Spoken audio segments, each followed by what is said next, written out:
In this video, we are going to show you a trading strategy using RSI and CCI. We make an expert advisor using our strategy and we backtest it for 1 year to see the results for 2020.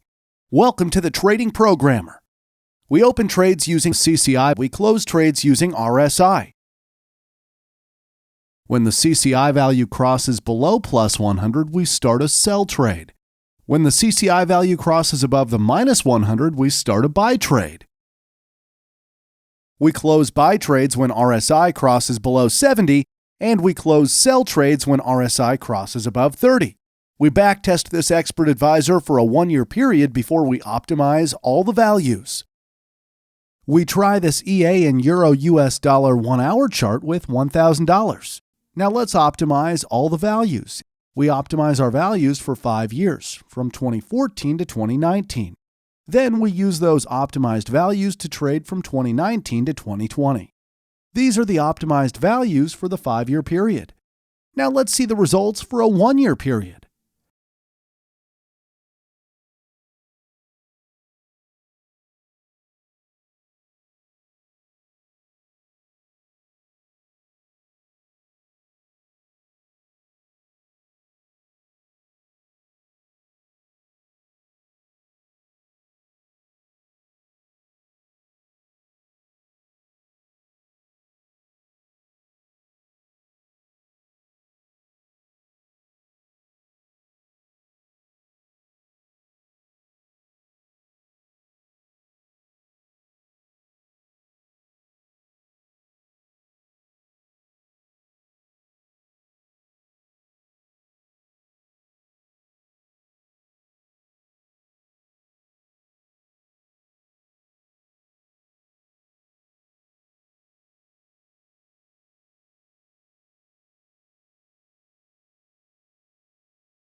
This is the result of a 1-year period with optimized values. Optimizing increases the profits by a big margin. Download our free indicators and expert advisors at our website link in the description below. Please subscribe and click on the bell icon to be notified about similar videos. Please leave a like to support the channel. Thanks for watching.